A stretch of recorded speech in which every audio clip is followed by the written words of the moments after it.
Hi friends, welcome to this channel JAIIB and CAIIB made simple. आप लोगों की CIB की प्रिपरेशन काफ़ी अच्छे तरीके से चल रही होगी, मैं ये उम्मीद करता हूँ। दोस्तों, इसी प्रिपरेशन को और अच्छा और सुदृढ़ करने के लिए और स्ट्रेंथन करने के लिए दोस्तों मैं आप लोगों के साथ लेकर आया हूँ सीआईबी मेड सिंपल का प्लान 2022 के लिए। दो प्लान अवेलेबल है, प्लान ए और प्लान बी।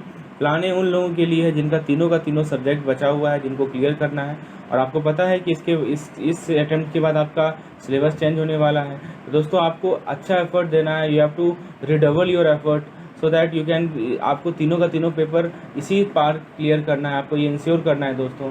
प्लान भी दोस्तों उनके लिए है जिनका केवल एक ही सब्जेक्ट बचा हुआ है, चाहे एबीएम या बीएफएम या रिटेल। ठीक है, तो ये दो प्लान आपको ध्यान रखना है। अब दोस्तों, प्लान ए में क्या क्या आपको बेनिफिट मिलेगा वो जरा देखिए। आपको हर एक चैप्टर का शॉर्ट नोट्स मिलेगा, मैकमिलन का अनसॉल्व प्रॉब्लम का एक्सप्लेनेशन मिलेगा दोस्तों, हर एक चैप्टर का एमसीक्यूज़ मिलेगा दोस्तों, और दोस्तों हर एक चैप्टर का केस स्टडीज़ मिलेगा। एमसीक्यू केस स्टडी कंबाइंड रहेगा। जब आपका मॉड्यूल कंप्लीट होगा तो मॉड्यूल का क्विक रिवीजन आपको पीडीएफ मिलेगा। जो आपका पूरा का पूरा सिलेबस है बीएफएम का एबीएम का, उसका इंपॉर्टेंट फार्मूला कंपाइलेशन रहेगा, और प्रीवियस ईयर क्वेश्चन का अलग अलग पीडीएफ रहेगा। तो ये सब बेनिफिट्स आपको मिलेंगे हर एक चैप्टर के लिए, हर एक सब्जेक्ट के लिए, चाहे एबीएम हो, चाहे बीएफएम हो, चाहे रिटेल हो। मैं आपको एक सैम्पल शो करता हूं दोस्तों। जैसे कि आप देख सकते हैं, ये हमारा बीएफएम का पीडीएफ है। इसमें मैंने इस तरह डिज़ाइन किया है इसे कि जैसे देखिए, आपने इतना थ्योरी पढ़ा, जैसे आपने यहाँ से यहाँ तक थ्योरी पढ़ा, आप पहला क्वेश्चन आप इस पे बेसिस पे क्वेश्चन अटेम्प्ट कीजिए। फिर दोस्तों देखिए, 2-3 क्वेश्चन मैंने डाल रखा है। फिर आपने इतना थ्योरी पढ़ा, फिर आप क्वेश्चन अटेम्प्ट कीजिए। फिर आपने थ्योरी पढ़ा इतना, फिर क्वेश्चन अटेम्प्ट कीजिए। तो इस तरह से क्या होगा दोस्तों, आपको पता चलेगा कि जो हम थ्योरी पढ़ रहे हैं उसका क्या यूज है, उसको किस तरह अप्लाई करना है। ठीक है, बहुत सारे लोग क्या, एक हमारा सेपरेट पीडीएफ और सेपरेट थ्योरी पीडीएफ और सेपरेट एमसीक्यू पीडीएफ का भी है, और दोस्तों एक कंबाइंड पीडीएफ भी है। यानी आपको तीनों फैसिलिटी मिलेगा।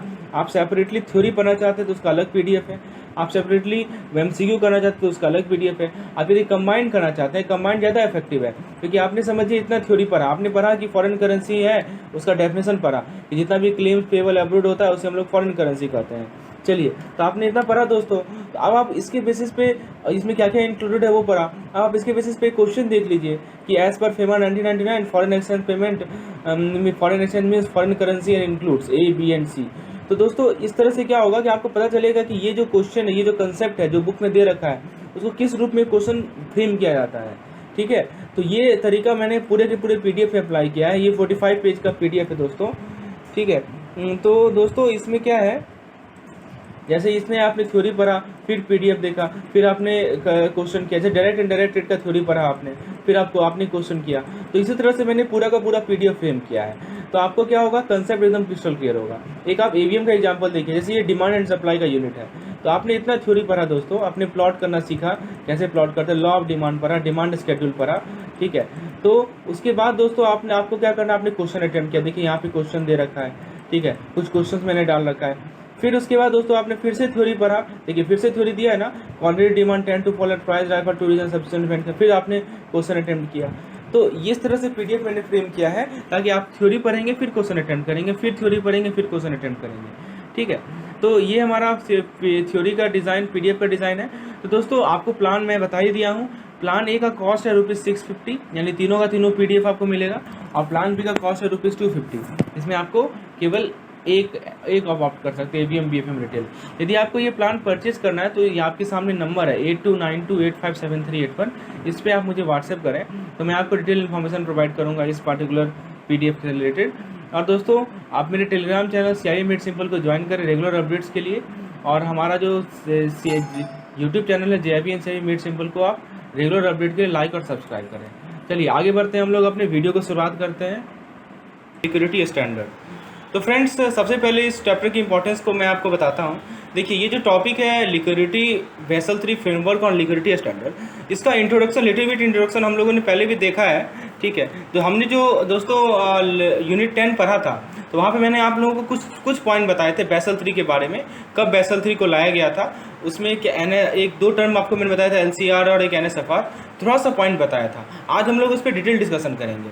ठीक है, और दोस्तों यदि हम इस टॉपिक के वेटेज के बारे में बात करें तो दोस्तों आप समझिए कि 60% आपका थ्योरी है और 40% इसमें न्यूमेरिकल है।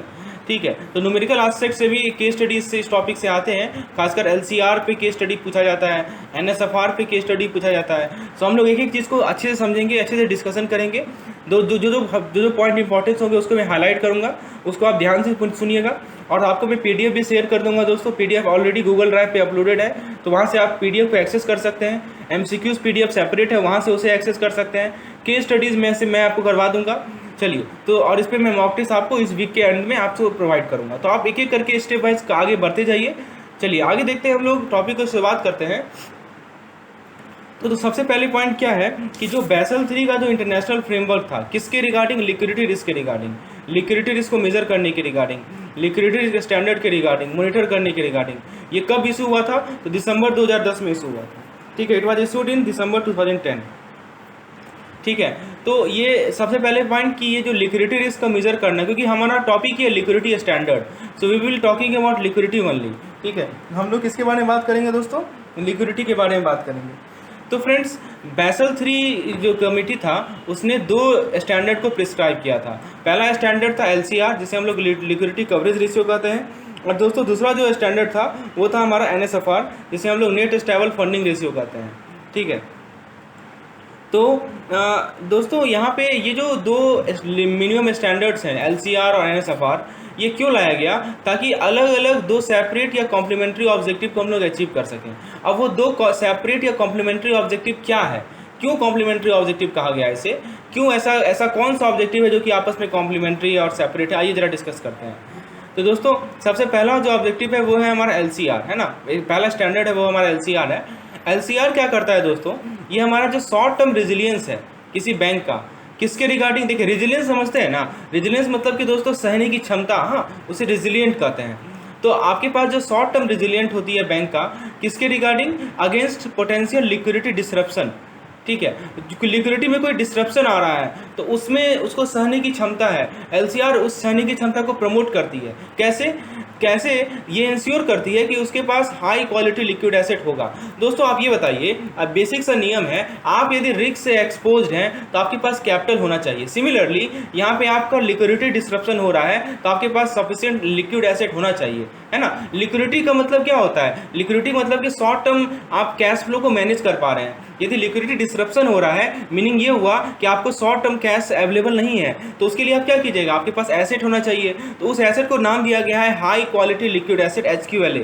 तो LCR ये प्रमोट करती है कि आपके पास सफिशिएंट HQLA हो, ताकि आप एक एक्यूट स्ट्रेस सिनेरियो जो कि 30 दिन तक लास्ट करेगा उसको आप सर्वाइव कर पाएँ। समझने का प्रयास कीजिए दोस्तों।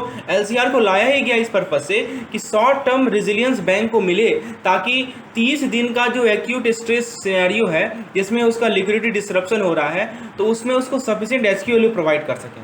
तो ये LCR का मेन पर्पज़ है। तो ये तो हमारा पहला स्टैंडर्ड था लिक्विडिटी कवरेज रेशियो। जो सेकंड स्टैंडर्ड है हमारा वो है NSFR, जिसे हम लोग नेट स्टेबल फंडिंग रेशियो कहते हैं। क्या कहते हैं? Net stable funding ratio. तो नेट स्टेबल फंडिंग रेशियो दोस्तों ये भी हमें रेजिलियंस ही प्रोवाइड करता है। ठीक है, लेकिन ये लॉन्गर टर्म के लिए रेजिलियंस प्रोवाइड करता है। LCR दोस्तों शॉर्ट टर्म के लिए प्रोवाइड करता है, LCR फॉर शॉर्ट टर्म। और दोस्तों ये जो NSFR है वो लॉन्ग टर्म के लिए रेजिलियंस प्रोवाइड करता है। ये डिफरेंस है। ठीक है, इसीलिए कहा गया कॉम्प्लीमेंट्री। अब आपको समझ में आया कि यहाँ पे कॉम्प्लीमेंट्री वर्ड क्यों लिखा गया है?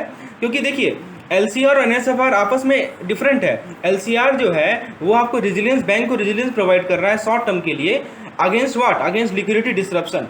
ठीक है, और NSFR भी आपको रेजिलियंस प्रोवाइड कर रहा है ना। कैसे प्रोवाइड कर रहा है? तो बैंकों को, लेकिन ये लॉन्ग टर्म के लिए प्रोवाइड कर रहा है, by requiring bank to fund their activities with more stable source of funding.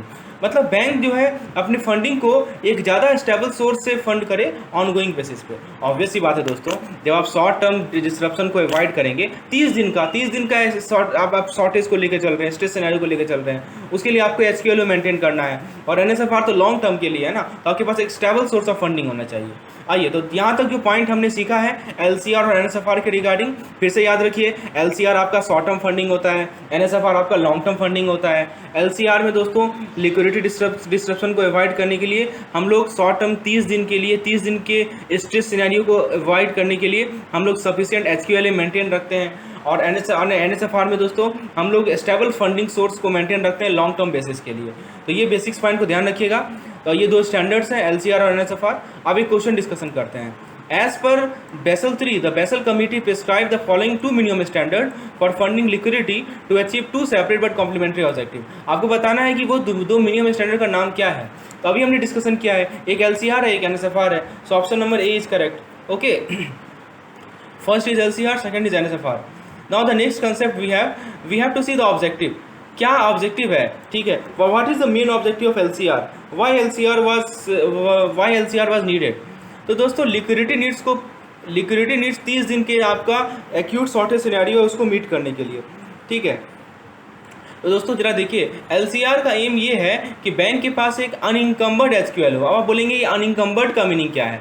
अनइंकम्बर्ड का मतलब ये होता है दोस्तों कि आपको पास ये जो एसेट है ये किसी कोलेट्रल के अगेंस्ट नहीं है। ऐसा नहीं कि आपने कुछ गिरवी रख के ये एसेट लिया है। इसके पीछे अनइंकम्बर्ड का मतलब ये हुआ दोस्तों कि इसमें कोई कोलेट्रल लिया गया नहीं है, ठीक है। आपके पास एक अनइंकम्बर्ड SQL हो that can be converted to cash. मतलब आपने ऐसा नहीं कि किसी से लोन वाला है, आपने इसके अगेंस्ट कुछ कोलेट्रल है जिसको आपको देना पड़ेगा इस एसेट के अगेंस्ट। अनइंकम्बर्ड का मतलब ये हुआ कि इसके साइड में कोई कोलेट्रल नहीं हो।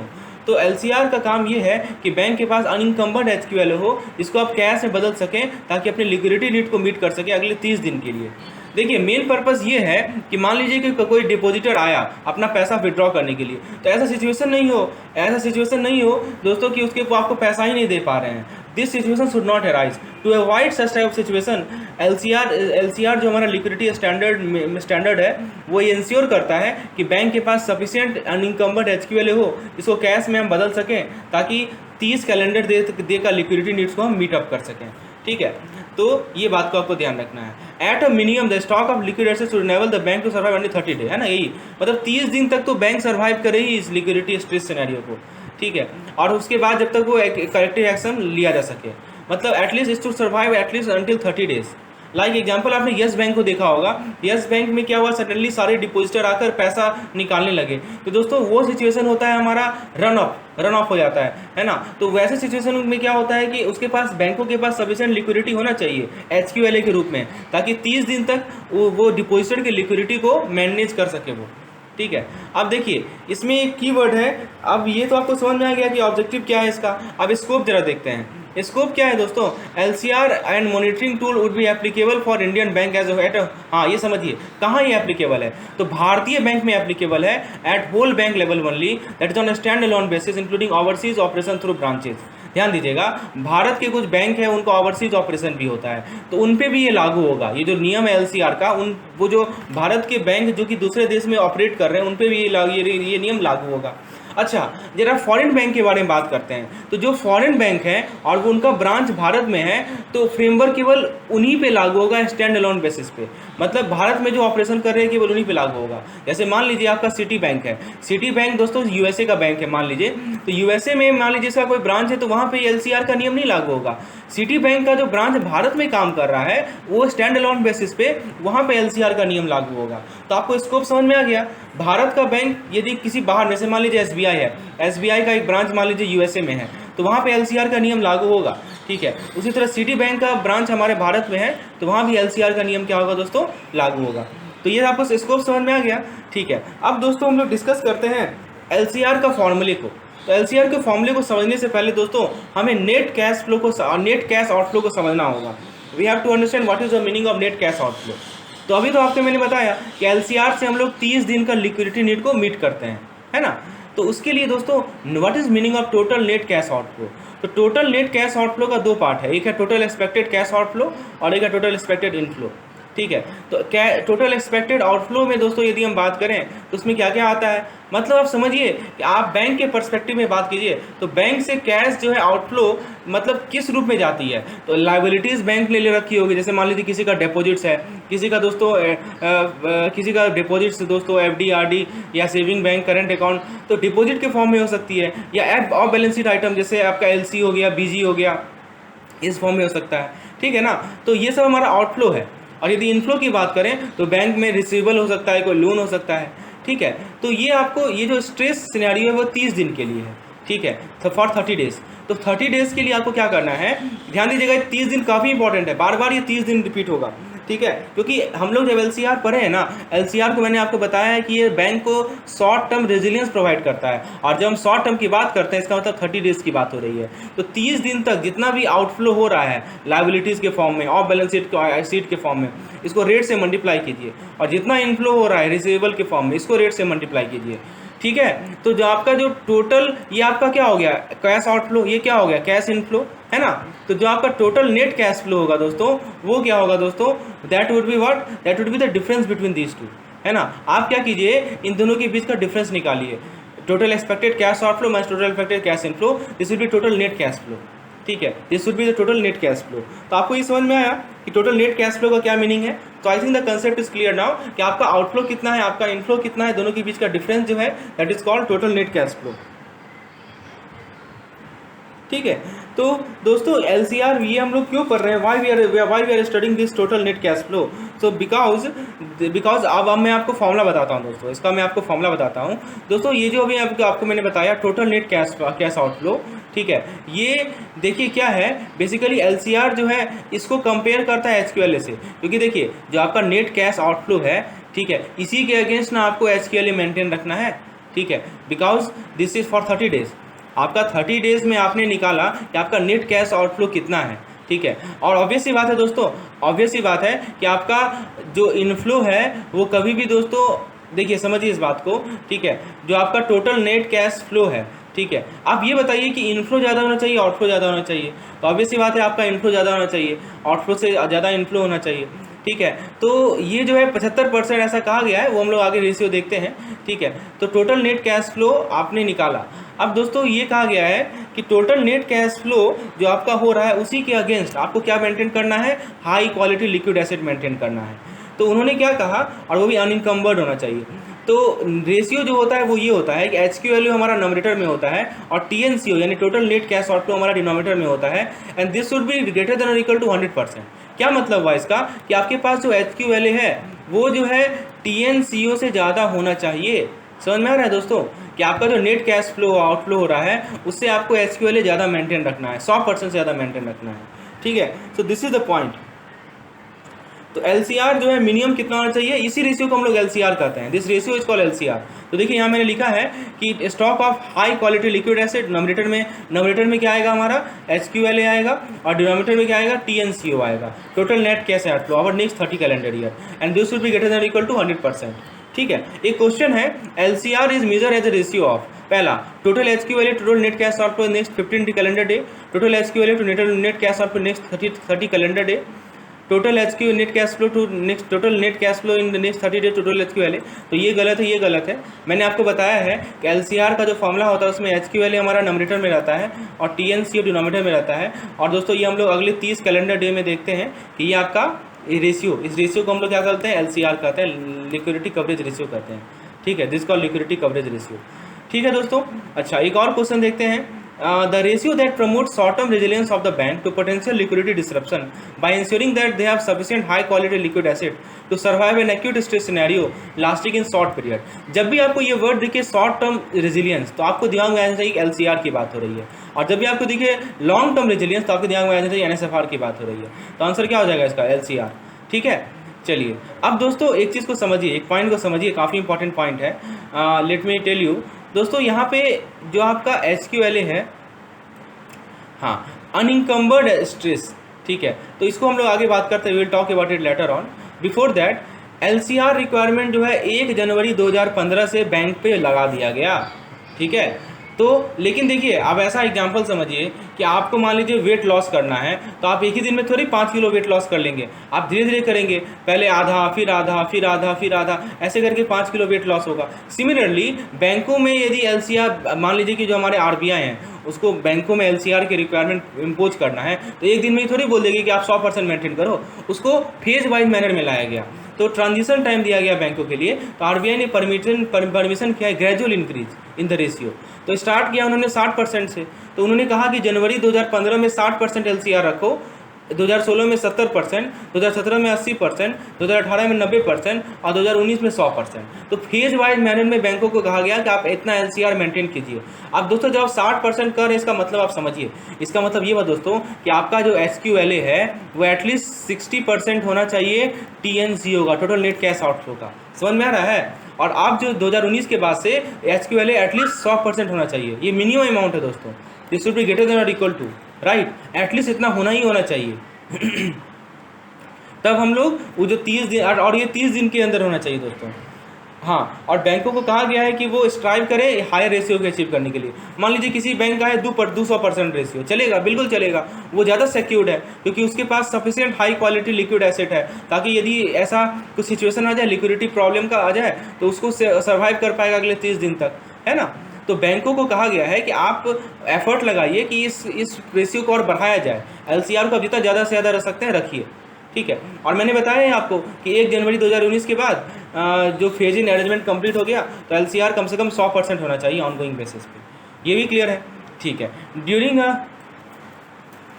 दोस्तों कहा गया है during the period of financial state bank use their stock of SQLA and thereby falling विभाग। देखिए, अब मान लीजिए कि कुछ ऐसा सिचुएशन आ गया, स्ट्रेसफुल सिचुएशन आ गया, मान लीजिए आ गया, तो बैंक क्या करेगी? तो दोस्तों इसीलिए तो SQLA का स्टॉक रखा गया है कि बैंक SQLA का स्टॉक यूज करेगी।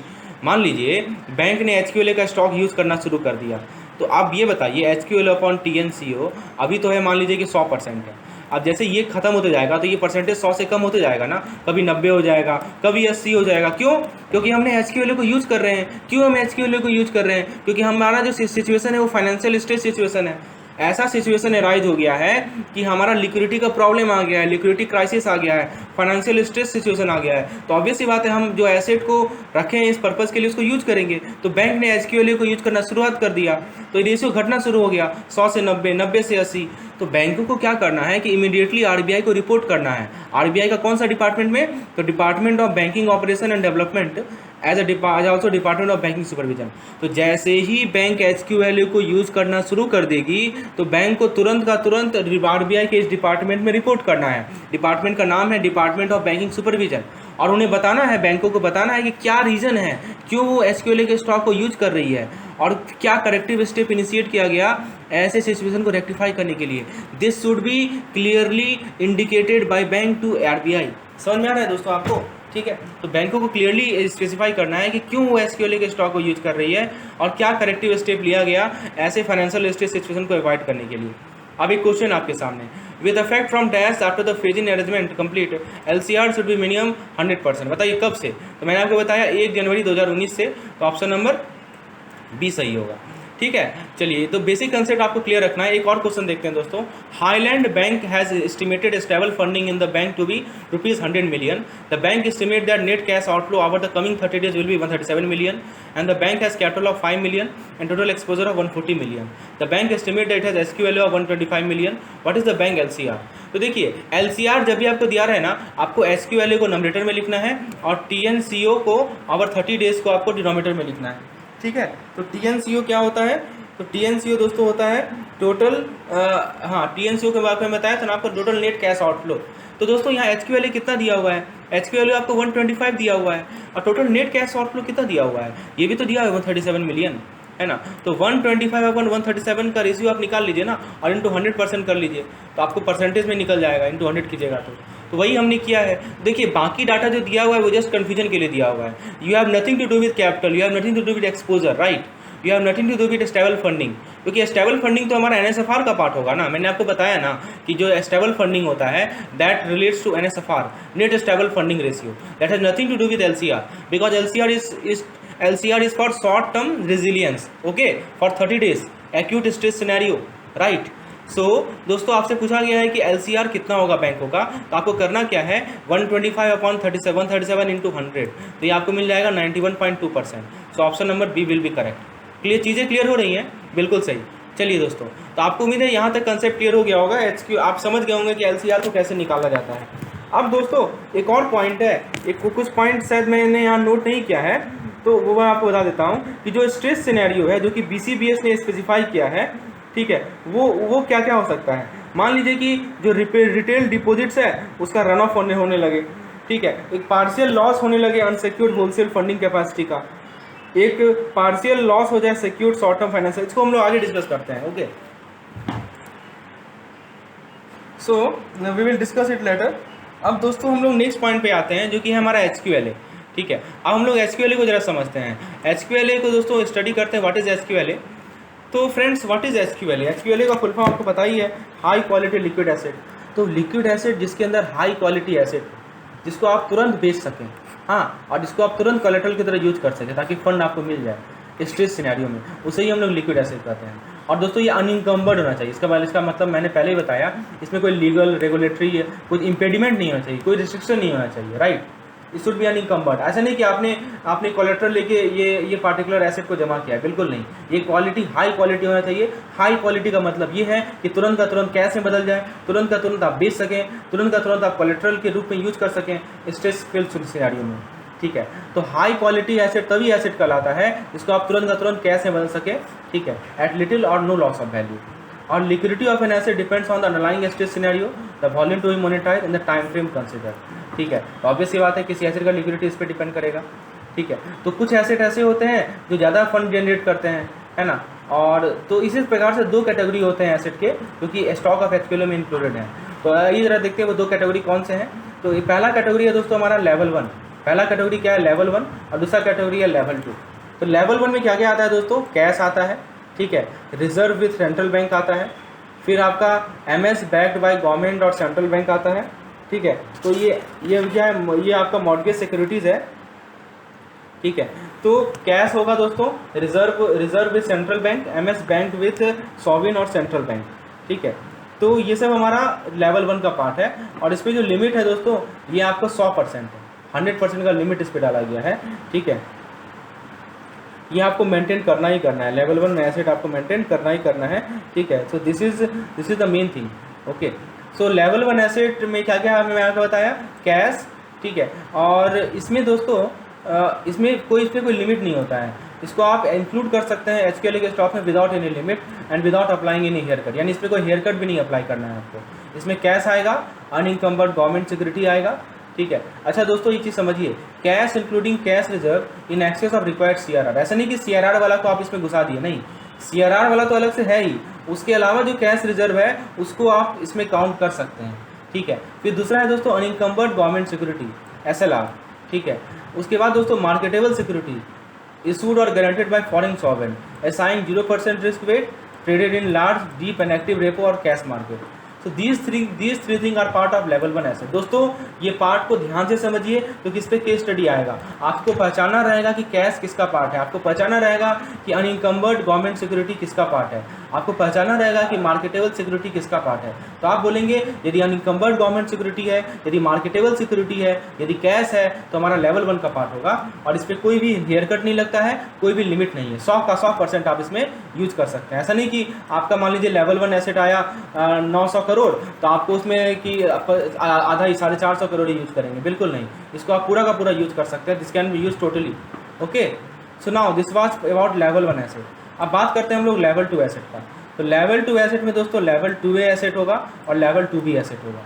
ठीक है, तो लेवल 2A को दो पार्ट में फर्दर डिवाइड किया गया है, एक लेवल 2A है और एक है हमारा लेवल 2B। देखिए यहाँ पे देखिए लेवल 2A और एक लेवल 2B। ठीक है, अब दोस्तों इसमें लिमिट है, इस पर क्या लिमिट है? इसमें आपको कि ये 40%, देखिए ओवरऑल SQLA आपने निकाला, उसका 40% से ज़्यादा नहीं होना चाहिए। तो मैक्सिमम वैल्यू कितना है दोस्तों लेवल 2 का? 40%। इस लिमिट को ध्यान रखिएगा, लेवल 2 का मैक्सिमम वैल्यू 40% ऑफ SQLA होगा। ठीक है, तो ये बात को आपको ध्यान रखना है। लेवल 1 में कोई लिमिटेशन नहीं था, वो पूरा का पूरा 100% हो सकता है, लेकिन लेवल 2 आपका SQLA का 40% होगा। SQLA क्या होता है? High quality liquid asset. ठीक है, SQLA को कैसे निकालते हैं हम लोग, वही हम लोग देख रहे हैं, उसी का कंपोनेंट को हम लोग स्टडी कर रहे हैं। लेवल 1 निकालेंगे, लेवल 2 निकालेंगे और फिर दोनों को ऐड करेंगे तो हमें मिलेगा। फिर लेवल 2 को दो पार्ट में डिवाइड किया गया है, लेवल 2A और लेवल 2B। ठीक है, अच्छा अब जरा लेवल 2A की बात करते हैं। तो लेवल 2A में क्या होगा दोस्तों? ये ऑब्वियसली बात है, इसका लिक्विडिटी कम होगा और इसे 15% का हेयर कट अप्लाई किया जाता है। अब दोस्तों हेयर कट क्या होता है? तो हेयर कट हम लोगों ने क्रेडिट रिस्क टॉपिक में डिटेल डिस्कशन किया है। We have discuss in detail about hair cut, right. Hair cut basically क्या होता है, आपको मैं शॉर्ट में बता दूं कि एक्सपोजर, जो हमारा रिस्क एक्सपोजर है, उसको मिटिगेट करने के लिए हम लोग हेयर कट अप्लाई करते हैं ताकि हम लोग सफिशिएंट कैपिटल को मेंटेन कर सकें। Okay, this is regarding hair cut. So 15% hair cut हम लोग लेवल 2 एसेट में अप्लाई करते हैं ताकि हम उसे कैश में बदल सकें। और लेवल 2 में क्या है, लेवल 2 और भी लेस लिक्विड है, लेवल 2 भी जो है और लेस लिक्विड है, तो इसमें इसका एसिड का कैश में कन्वर्जन और डिफिकल्ट है, इसीलिए इसमें ज़्यादा हेयर कट लेना पड़ता है और इसमें 50% हेयर कट लेना पड़ता है। ठीक है, देखिए आपसे यदि पूछा जाए कि बताओ सबसे ज़्यादा लिक्विडिटी कौन सा लेवल है, तो बोलिएगा लेवल 1 सबसे ज़्यादा लिक्विड है, उसके बाद आप बोलिएगा लेवल 2A, उसके बाद आप बोलिएगा लेवल 2B। तो लेवल 2A में हम लेवल 1 में कोई हेयर कट नहीं है क्योंकि सबसे मोस्ट लिक्विड है, इसको आप तुरंत कैश में बदल सकते हैं। लेवल 2 में 15% हमारा हेयर कट है और लेवल 2 में 50% हमारा हेयर कट है। अभी हम लोग न्यूमेरिकल करेंगे तो आपको हेयर कट का एप्लीकेशन पता चलेगा। ठीक है, तो ये समझ में आ गया आपको। तो देखिए अब लेवल 2 में क्या आता है, लेवल 2B में क्या आता है, इसको थोड़ा ध्यान से देखिए। लेवल 2 में मार्केटेबल सिक्योरिटी आता है जिसमें claim guaranteed by sovereign, public sector entities और multilateral development bank that are assigned at 20% risk. देखिए मार्केटेबल सिक्योरिटी यहाँ भी था, है ना, लेकिन यहाँ पे दोस्तों पूरा का पूरा फुल गारंटी था फॉरेन सॉवरेन का। ठीक है, 0% रिस्क वेट था, लेकिन यहाँ भी मार्केटेबल सिक्योरिटीज़ है, लेकिन यहाँ पे दोस्तों फुल गारंटी नहीं है, यहाँ पे 20% का रिस्क वेट दिया गया है। तो जब भी रिस्क वेट आपका 0% रहे ना, 0% रिस्क वेट रहे मार्केटेबल सिक्योरिटी का, तो उसको आप लेवल 1 में ले लीजिएगा। और जब भी आपका मार्केटेबल सिक्योरिटी का कुछ रिस्क वेट रहे, 0% नहीं रहे, तो उसको आपको लेवल 2A में लेना है। मान लीजिए कुछ कॉर्पोरेट बॉन्ड है AA रेटिंग या उसके एबव रेटिंग का, ठीक है, तो उसको आप कहाँ लेंगे, उसको भी आप लेंगे लेवल 2A में। ठीक है, उसके बाद मान लीजिए कि दोस्तों कॉमर्शियल पेपर है जिसका short term rating equivalent to long term rating of AA और एबव, तो उसको भी आपको लेवल 2A में लेना है। ठीक है, चलिए अब दोस्तों उसके बाद लेवल 2A में क्या आता है, लेवल 2A में मैंने आपको बताया कि 50% हेयर कट लेना होता है ना। और दोस्तों लेवल 2B में एक और पॉइंट ध्यान रखिएगा, this should no comprise no more than 50% rolls of SQLA। ये भी ध्यान रखना है कि लेवल 2 में एक और रेस्ट्रिक्शन दिया गया है कि देखिए एक तो रेस्ट्रिक्शन लेवल 2 पे दिया गया है कि लेवल 2 जो है दोस्तों वो 40% SQLA से ज़्यादा नहीं होगा, ये तो ठीक है। एक और रेस्ट्रिक्शन लेवल 2 में दिया गया है, लेवल 2 में क्या रेस्ट्रिक्शन दिया गया है कि लेवल 2 जो है 15% SQLA से ज़्यादा नहीं होगा। ठीक है, it should be less than और इक्वल टू 15% ऑफ SQLA। ठीक है, ये पॉइंट को ध्यान रखना है। और इसमें क्या क्या आएगा, मार्केटेबल सिक्योरिटी जिसका रिस्क वेट 20% से ज़्यादा हो और 50% से कम हो। कॉमन इक्विटी शेयर आएगा जो कि आप NSE निफ्टी इंडेक्स या BSE सेंसेक्स इंडेक्स में आता है। तो ये पॉइंट को ध्यान रखिएगा, जब आप लोग न्यूमेरिकल सॉल्व करेंगे, केस स्टडी सॉल्व करेंगे, तो आपको पता लगना चाहिए कि लेवल 2B है कि लेवल 2A है। ठीक है, चलिए तो हम लोग एक केस स्टडी करते हैं, जो ये पॉइंट अभी तक हमने सीखा है एक बार हम लोग केस स्टडी सॉल्व करते हैं तो और कंसेप्ट क्लियर हो जाएगा। देखिए ये केस स्टडी है दोस्तों, LCR पे एक केस स्टडी है, तो इसको हम लोग जरा समझने का प्रयास करते हैं। Let us see, question is detail of bank as on 31 December 2020। Level 1 security 50,000 crore है, लेवल 2A में PSE bond 5,000 crore, corporate bond भी AA rating 6,000 crore, commercial paper 9,000 crore. Level 2 में दोस्तों सिक्योरिटीज़ में listed NSE index 12,000 crore, listed BSE shares 60,000 crore, total net cash outflow 30 calendar days 85,000 crore. आपको LCR ratio बताना है 31 December 2020 का। तो LCR बताना है ना, LCR के लिए आपको HQLA चाहिए और क्या चाहिए, HQLA चाहिए आपको, TN total net cash outflow चाहिए, है ना, तो TNCO चाहिए ओवर 30 डेज। तो TNCO तो आपको दिया हुआ है 85,000, लेकिन आपको निकालना क्या है, HQLA निकालना है। तो HQLA कैसे निकालेंगे, आइए एक एक करके सॉल्व करते हैं हम लोग। तो दोस्तों सबसे पहली बात कि लेवल 1 सिक्योरिटी है आपका 50,000 करोड़। ठीक है, अब आप एक चीज़ बताइए दोस्तों, आपको मैंने बताया ना कि जो HQLA होता है इसका 2 पार्ट होता है, एक हमारा लेवल 1, ठीक है, इसको मैं ऊपर बताता हूँ दोस्तों, इसको समझिए। HQLA का दोस्तों, HQLA का 2 पार्ट है, एक क्या है हमारा लेवल 1 और एक क्या है हमारा लेवल 2। लेवल 2 में बताया गया है कि इसका वैल्यू जो है 40% से कम होना चाहिए। तो ऑब्वियस सी बात है, इसका वैल्यू मान लीजिए 40% है, इसका वैल्यू कितना होगा, 60% होगा, यही ना होगा। ठीक है, तो यहाँ पे ये जो 50,000 दिया हुआ है ना वो 60% है, तो आप 100% निकाल सकते हैं। 100% कितना हो जाएगा, 100% हो जाएगा दोस्तों आपका 8,83333.33 करोड़। ठीक है, अब ये 100% हमने क्यों निकाला ये आपको आगे समझ में आएगा, लेकिन ये निकालना जरूरी है। तो 60% यदि 50,000 के इक्विवेलेंट है, यूनिटरी मेथड तो है दोस्तों। अब देखिए 60% is equivalent to 50,000 crore, so 100% is equivalent to what. तो क्या कीजिएगा, 50,000 डिवाइडेड बाई 60 इंटू 100, इसको सिंप्लीफाई कीजिएगा तो आपको मिलेगा 8,333 crore, right. You will get 8333 crore. तो वही हमने यहाँ लिखा है। अच्छा, तो लेवल 1, अब ये जो 8333 करोड़ ये क्या है, हमारा एचक्यूएल है ना, लेकिन ये एक्चुअल एचक्यूएल नहीं है, ये हमारा मैक्सिमम एचक्यूएल है जो पॉसिबल हो सकता है। अब जरा इसको हम लोग क्यों निकालें आगे में आपको पता चलेगा। अब दूसरा पार्ट है लेवल 2 है। तो लेवल 2 में पीएससी बॉन्ड आएगा, कॉर्पोरेट बॉन्ड भी AA रेटिंग आएगा, कमर्शियल पेपर आएगा, सबको जोड़ लीजिए 5000, 6000 और 9000, कितना हो जाएगा, तो 20000 हो जाएगा। अच्छा, अब आप ये बताइए कि लेवल 2A पे दोस्तों क्या हेयर कट कितना लेते हैं हम लोग, तो 15% हेयर कट लेते हैं, तो 15% हेयर कट ले लीजिए तो बचा कितना, 85%। तो टोटल एडजस्टेड जो लेवल 2A एसेट होगा वो हो जाएगा 20000 का 85%, यानी 17000 करोड़ हमारा एडजस्टेड एसक्यूएल हो जाएगा लेवल 2A वाला। लेवल 2 भी निकालना है तो ये 12000 ले लीजिए और 16000 ले लीजिए। या अब देखिए एक चीज़ समझिए, तो 12000 16000 कितना होगा, 28000 होगा। और लेवल 2 में आपको बताया था मैंने, इस पर हेयर कट हम लोग 50% लेते हैं, तो इसका जो एडजस्टेड वैल्यू होगा वो हो जाएगा 14000। एक और चीज़ मैंने आपको बताया था कि जो लेवल 2 भी है ना, वो टोटल एचक्यूएल का 15% ही हो सकता है। ठीक है, तो आप जरा अभी देखिए टोटल एचक्यूएल हमने कितना निकाला है, तो एचक्यूएल मैक्सिमम वैल्यू एचक्यूएल का वो है 83333.33 करोड़। इसका आप 15% निकाल लीजिए तो कितना मिला, 12500। ये मैक्सिमम वैल्यू जो कि हो सकता है। और यहाँ पे कितना निकला हमारा, 14000। तो हम 14000 नहीं लेंगे, क्यों नहीं लेंगे, क्योंकि 14000 तो 12500 से ज़्यादा हो गया ना, इसीलिए हम लोग 14000 नहीं लेंगे। ठीक है, मैंने आपको बताया कि जो लेवल 2B वाला जो ऐसे लेवल 2B वाला जो पार्ट है उसका मैक्सिमम वैल्यू आपका कितना होगा, 15% होगा टोटल एचक्यूएल का। और एचक्यूएल का मैक्सिमम वैल्यू हमने निकाला है 83,333। इसका 15% हम निकालेंगे तो हमें मिलेगा 12500। That means what, the maximum value of level 2B asset can be 12,500 only. तो इसी को हम लोग को लेवल 2B लेना है। अब टोटल स्टॉक ऑफ एचक्यूएल निकालने के लिए लेवल 1 को 50000 ले लीजिए, लेवल 2A को 17000 ले लीजिए और लेवल 2B को 12500 ले लीजिए, तो ये मिल जाएगा 79,500 करोड़। अब आप पूछेंगे, क्वेश्चन आपके दिमाग में आएगा कि यहाँ भी तो एचक्यूएल हमने निकाला, फिर यहाँ क्यों निकाला हमने। दोस्तों ये जो एचक्यूएल था ये मैक्सिमम वैल्यू था, है ना, और ये जो हमने निकाले एक्चुअल वैल्यू है। तो जब भी आपको कैलकुलेशन करना होगा तो ये 100% जरूर निकालिएगा, तभी आप लेवल 2B का चेक कर पाएंगे कि लेवल 2B आपका सही है या गलत है। ठीक है, आपको स्टॉक ऑफ एचक्यूएल मिल गया और आपको TNOC पता है, TNCO पता है, तो डिवाइड कर दीजिए, है ना, तो डिवाइड कीजिएगा तो आपको आंसर मिल जाएगा 93.52%। एक क्वेश्चन और देखिए, on level 2 asset included in HQL subject to haircut. तो लेवल 2 एसेट का हेयर कट कितना होता है बताइए। तो लेवल 2 में अलग अलग है ना, 2A के लिए 15 है और 2B के लिए 50% है, तो 15 एक्चुअली 2A लिखना चाहिए यहाँ पे। ठीक है, तो under Basel 3 level 1 asset are discounted %% when calculated LCR।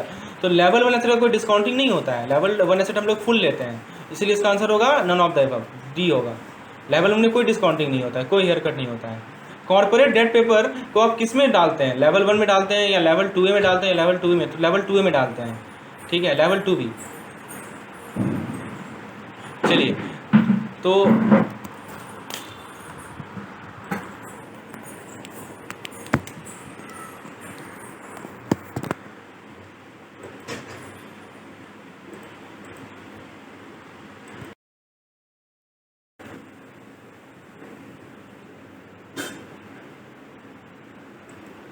So friends, let us continue with our next topic, that is FALLCR। तो जनवरी 1, 2015 के बाद से बैंकों को परमिशन दी गई है कि वो लिक्विडिटी फैसिलिटी को अवेल करें अगेंस्ट सच सिक्योरिटी अंडर ए स्पेशल फैसिलिटी कॉल्ड FALLCR। ठीक है, अब यहाँ पे एक वर्ड आया है सच सिक्योरिटीज़। यहाँ पे किस तरह की सिक्योरिटीज़ की बात हो रही है, तो दोस्तों अभी जो हमने HQLA की बात की उसी में। ठीक है, तो ये जो FALLCR है दोस्तों, उसका कुछ फीचर्स दिया गया है, तो हम लोग उसे डिस्कशन करेंगे। What are the features of this FALLCR, क्यों इसे लाया गया, तो दोस्तों वी विल डिस्कस इट। तो देखिए सबसे पहला है कि FALLCR दोस्तों, पहले फुल फॉर्म याद रखिएगा, facility to avail liquidity for liquidity coverage ratio. LCR आपका लिक्विडिटी कवरेज रेशियो होता है और FAL होता है फैसिलिटी टू अवेल लिक्विडिटी। ठीक है, अब वो क्या है, एलिजिबिलिटी क्या है, bank will be required to furnish a declaration to this effect that they have exhausted their all other HQLA before availing of FALLCR।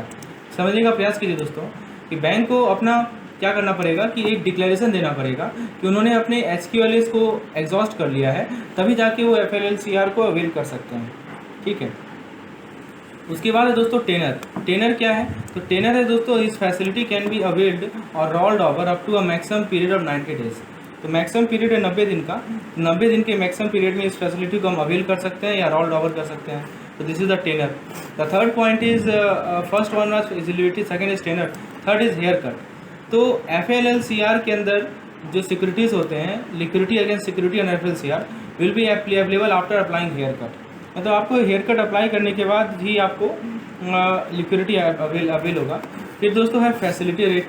तो जो रेट ऑफ इंटरेस्ट होता है इस फैसिलिटी के अंदर वो कितना होता है, 200 basic BPS above the prevailing LAF repo rate up to period of 90 days. तो आपका जो LAF रेपो रेट है, इसमें क्या जोड़ना है आपको, इसमें जोड़ना है आपको 200 BPS, ठीक है। इसमें आपको 200 BPS ऐड करना है up to period of 90 days और एज डिसाइडेड बाय RBI, ठीक है। सो ये हमारा फैसिलिटी रेट है, this is called facility rate. So rate of interest will be 200 basic point scale above the prevailing LAF repo rate up to period of 90 days और as decided by the RBI, ठीक है। So these are some important point. FLLCR के अंतर्गत हमने features देखा। तो सबसे पहले तो HQ वाले जो बैंक एग्जॉस्ट कर लेगी वही अवेल कर सकती है FLLCR। टेनर दिया हुआ है दोस्तों 90 दिन का। हेयर कट में बताया गया है कि liquidity against security under FLLCR will be available after applying haircut apply करना है। और रेट ऑफ इंटरेस्ट याद रखिएगा 200 basic point scale above the prevailing LAF repo rate up to period of 90 days. Obviously बात है, तो rate of interest तो bank RBI charge करेगी, ठीक है। उसके बाद दोस्तों ये जो हमारा FLLCR है, हाँ, अब इसका पहले फुल फॉर्म बता दीजिए। तो facility for available liquidity for liquidity coverage ratio, facility for advance liquidity, facility to avail liquidity, facility to assume liquidity. तो आंसर है दोस्तों facility to avail liquidity, option number C is the correct one.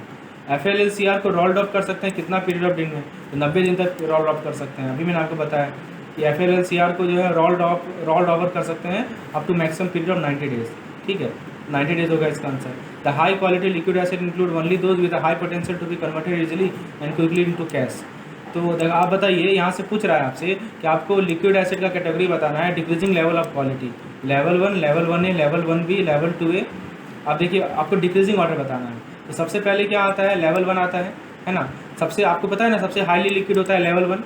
उसके बाद दोस्तों आपका level 1A 1B तो होता ही नहीं है, लेवल 2A 2B होता है। एक्चुअली मुझे लगता है कुछ मिस्टेक है यहाँ पे, ठीक है। तो देखिए एक तो हमारा लेवल 2A होगा, है ना, उसके बाद लेवल 2B होगा। हमको 1B गलत लग रहा है और यहाँ पे E है लेवल 2B, यहाँ E में लेवल 2B लिखा है दोस्तों, है ना। तो सबसे पहले क्या आएगा, सबसे हाईली लिक्विड क्या होता है बताइए। सबसे हाईली लिक्विड होता है हमारा लेवल 1। उसके बाद क्या आएगा, उसके बाद आएगा लेवल 2A और उसके बाद क्या आएगा दोस्तों, लेवल 2B। इसीलिए इसमें हम लोग 0% हेयर कट लेते हैं, इसमें हम लोग 15% हेयर कट लेते हैं, इसमें हम लोग 50% हेयर कट लेते हैं, ठीक है। अच्छा, यही बताया ना कि लेवल 1 में कोई हेयर टॉप होता है, कोई हेयर कट नहीं होता है। लेवल 2 में 15%, लेवल 2 में 50%। अब दोस्तों हम लोग कुछ लिक्विडिटी रिस्क मॉनिटरिंग टूल को स्टडी करेंगे, ठीक है। तो हमारे पास 2 लिक्विडिटी स्टैंडर्ड तो हमने देखा। पहला लिक्विडिटी स्टैंडर्ड था हमारा LCR और दूसरा है NSFR को हम लोग आगे देखेंगे। उसके अलावा दोस्तों कुछ 5 मॉनिटरिंग टूल हैं, ठीक है, जो कि बैंक के लिक्विडिटी पोजीशन को मॉनिटर करते हैं। कितने हैं दोस्तों, 5 मॉनिटरिंग टूल हैं। तो इनका ऑब्जेक्टिव क्या है, ये क्या होते हैं, आइए जरा डिस्कस करते हैं।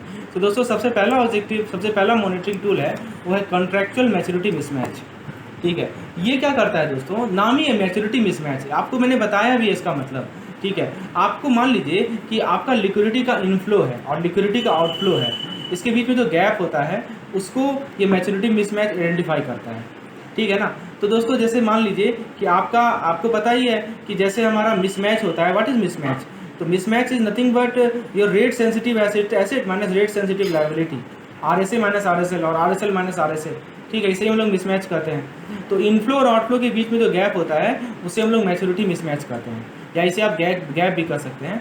तो ये जो मैच्योरिटी गैप है ये इंडिकेट करता है how much liquidity a bank would potentially need to raise in each of the time band if all outflow occur at the earliest possible date. क्या मतलब है दोस्तों कि जो भी आउटफ्लो है वो अर्लीस्ट पॉसिबल डेट पे यदि हो जाएगा तो कितना लिक्विडिटी एक बैंक को रेज करना पड़ेगा हर एक टाइम बैंड में। यही होता है हमारा मैच्योरिटी गैप इंडिकेट करता है, ठीक है। मतलब जैसे मान लीजिए आउटफ्लो समझते हैं ना, आउटफ्लो में जैसे मान लीजिए कि जो हमारा डिपॉजिटर है वो आ गए हैं डिपॉजिट लेने के लिए, तो वो कह रहे हैं कि मुझे कम से कम समय में जो है मुझे सारा डिपॉजिट दे दो। बहुत सारे डिपॉजिटर लाइन अप हैं, एफडी क्या हो रहा है, करते जा रहा है, विड्रॉ होते जा रहा है पैसा उसका। तो कितना लिक्विडिटी बैंक को उस वक्त ज़रूरत होगी जब हाँ, हर एक वो टाइम बैंड में। अब वो टाइम बैंड क्या क्या है दोस्तों, हर एक टाइम बैंड में कितनी लिक्विडिटी बैंक को ज़रूरत होगी यदि सारा आउटफ्लो जो है अर्लीस्ट पॉसिबल डेट पे हो जाए। तो ये मैच्योरिटी गैप आपको बताता है। और ये बेसिकली क्या होता है, rate sensitive asset minus rate sensitive liability. क्योंकि एसेट जो होता है दोस्तों आपका क्या होता है, इनफ्लो, लायबिलिटी आपका होता है आउटफ्लो। उसी के बीच के डिफरेंस को हम लोग मैच्योरिटी मिसमैच कहते हैं। और मैच्योरिटी मिसमैच क्या होगा, जैसे आपका कोई एसेट है उसका मैच्योरिटी टाइम अलग है, लायबिलिटी का मैच्योरिटी टाइम अलग है, तो वो जो मिसमैच आता है उसे हम लोग मैच्योरिटी मिसमैच करते हैं। नेक्स्ट है हमारा कंसंट्रेशन ऑफ फंडिंग। इसमें क्या है दोस्तों, ये जो मैट्रिक है इससे हम लोग आइडेंटिफाई करते हैं उन सोर्स ऑफ फंडिंग को that are of such significance the withdrawal of which cause trigger liquidity problem. समझने का प्रयास कीजिए दोस्तों कि कुछ ऐसे फंडिंग सोर्स होंगे ना कि जिनको विड्रॉ कर लिया जाए तो बहुत बड़ा प्रॉब्लम आ जाएगा लिक्विडिटी का। तो वो बताता है हमारा कौन, कंसंट्रेशन ऑफ फंडिंग। तो ये जो मैट्रिक है दोस्तों, मैंने आपको शुरू में बताया कि ये जो अभी हम लोग 5 टूल्स पढ़ रहे हैं, ये 5 मॉनिटरिंग टूल हैं। तो ये जो मैट्रिक है वो इनकरेज करता है डाइवर्सिफिकेशन ऑफ फंडिंग। मतलब आप फंड को डाइवर्सिफाई कीजिए, ऐसा नहीं कि you should not put all your egg in the one basket, right, you should diversify the funding. और ये रिकमेंडेड है हमारा बेसल कमेटी के प्रिंसिपल में भी, ठीक है ना। BCBS का जो प्रिंसिपल है उसमें ये रिकमेंडेशन दिया गया है कि हमारा जो मैट्रिक है वो इनकरेज करता है डाइवर्सिफिकेशन ऑफ फंडिंग को,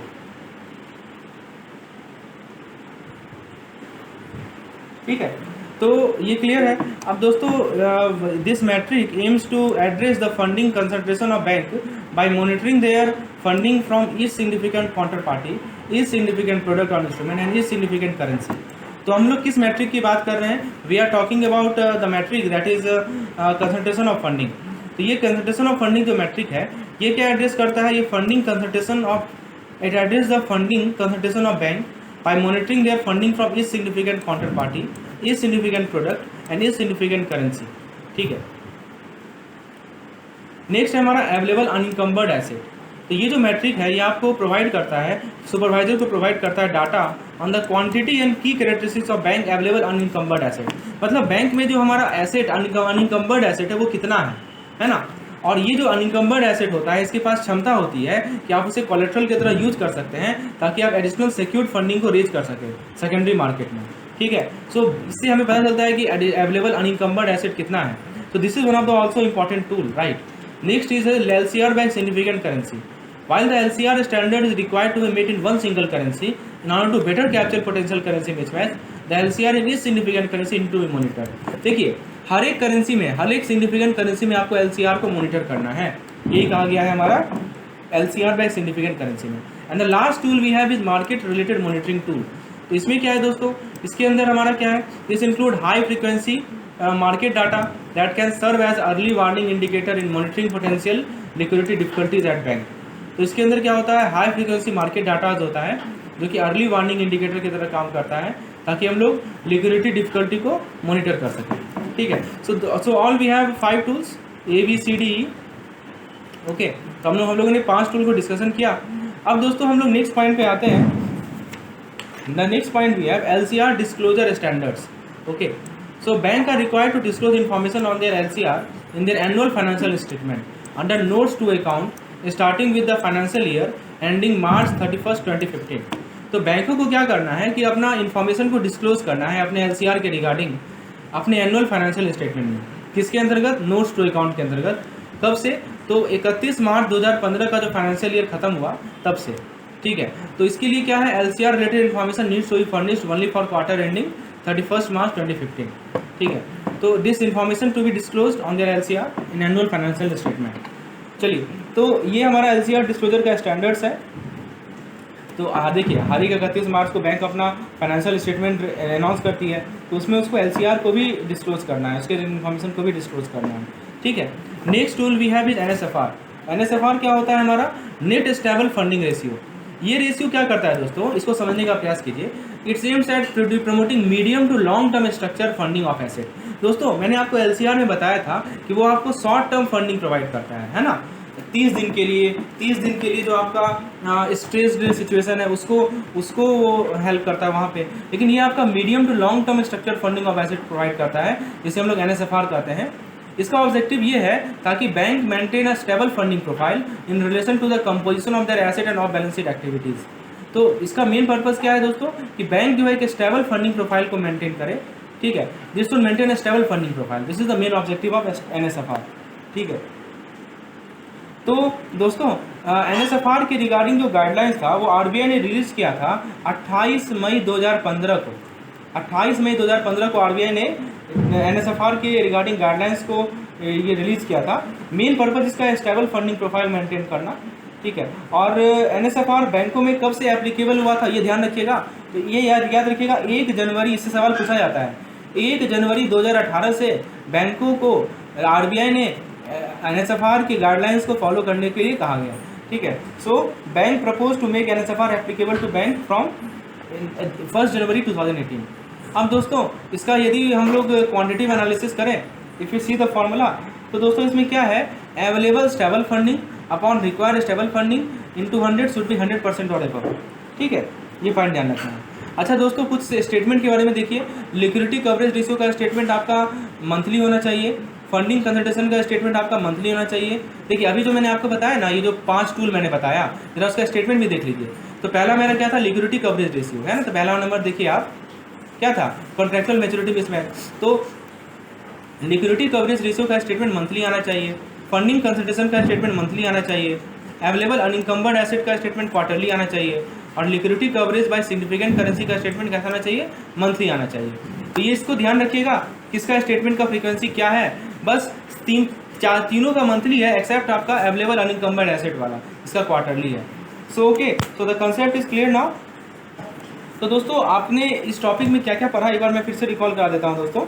तो फाइनेंशियल मार्केट डेवलपमेंट है, हाँ, तो चूँकि हमारा जो है हम लोग मार्केट पे ज़्यादा डिपेंड कर रहे हैं, इसलिए जो है लिक्विडिटी रिस्क का कॉम्प्लेक्सिटी बढ़ गया है।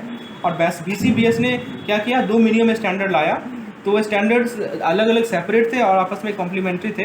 पहला का ऑब्जेक्टिव था शॉर्ट टर्म रेजिलियंस को प्रमोट करना, ठीक है, और जिसे हम लोग कहते हैं LCR।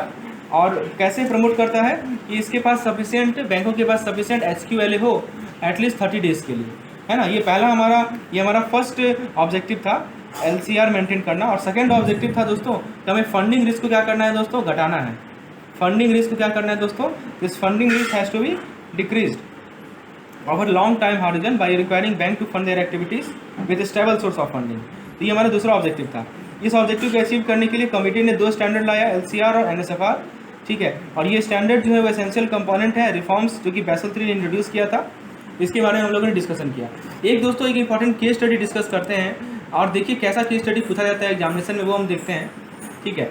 तो देखिए ये सवाल पूछा गया था, इसमें देखिए stock of eligible HQLA level 1 asset दिया हुआ है बैंक ए का, बैंक बी का।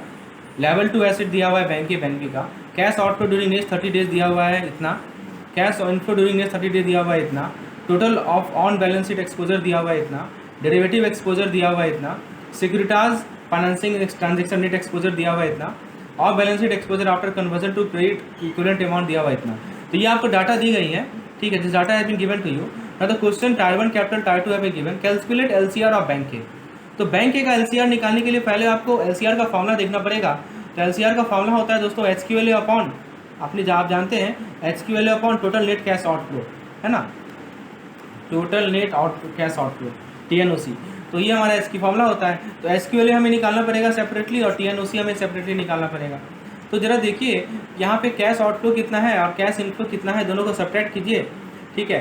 तो आप जो है माइनस करके निकालेगा आपको 1,46,000। देखिए ना कैश आउटफ्लो कितना है, कैश आउटफ्लो है बैंक ए का 1,96,000 और कैश इनफ्लो कितना है 50,000। If you subtract both of them you will get 146,000, so you get net cash outflow. अब दोस्तों SQLA कैसे निकलेगा, तो SQLA बैंक ए का निकालना है ना। तो SQLA में लेवल 1 एसेट और लेवल 2 एसेट आता है, दोनों को जोड़ दीजिए तो आपको SQLA मिल जाएगा। तो SQLA आपको 1,90,000 प्लस 10,000 मिल जाएगा, तो 2 लाख मिल जाएगा, है ना। तो इस प्रकार से आप LCR निकाल सकते हैं 136.98। सिमिलरली LCR बैंक बी का पूछा गया है, तो बैंक बी के लिए भी ये दोनों को जोड़ दीजिए और ये दोनों को माइनस कर दीजिए, डिवाइड कर दीजिए, है ना, तो ये आपको निकल जाएगा। अच्छा अब दोस्तों ऐसा ही फॉर्मूला रहता है। अब देखिए कुछ इंपॉर्टेंट रूल्स तो मैंने आपको बता ही दिया, एक बार फिर से आप रिकॉल कर लीजिए। लेवल 2A में क्या आएगा, लेवल 2B में क्या आएगा, लेवल 2 में क्या आएगा। 40% का कैप दिया गया है लेवल 2 का, लेवल 2B का 15% का मैक्सिमम वैल्यू दिया गया है कैप, है ना। और 1/1/2018 को 90% था, आपको पता ही है, ठीक है। अब ये सब कौन सा, जैसे कैश लेवल 1 का पार्ट है, कैश इन एक्सेस लेवल 1 का पार्ट है, पीएससी सिक्योरिटी लेवल 2A का पार्ट है, गवर्नमेंट सिक्योरिटी लेवल 1 का पार्ट है, कमर्शियल पेपर 2A का पार्ट है, कॉर्पोरेट बॉन्ड 2A का पार्ट है। तो आपको पता होना चाहिए कि ये किसका पार्ट है ना। This you should know. Equity आपका लेवल 2B का पार्ट है, फिर आपका foreign sovereign eligible security level 1 का पार्ट है। रिस्क वेट आपका 20 से ज़्यादा और 50% से कम हो तो लेवल 2B का पार्ट है। हम लोगों ने इसे डिस्कस किया है। तो ये था हमारा आज का लेसन लिक्विडिटी फ्रेमवर्क पे। इसके लिए मैं आपको सेपरेट MCQ लेसन लाऊंगा। और दोस्तों आप प्रैक्टिस करते रहें, यदि कोई डाउट हो तो अपना जो टेलीग्राम ग्रुप है उसमें पूछें। धन्यवाद।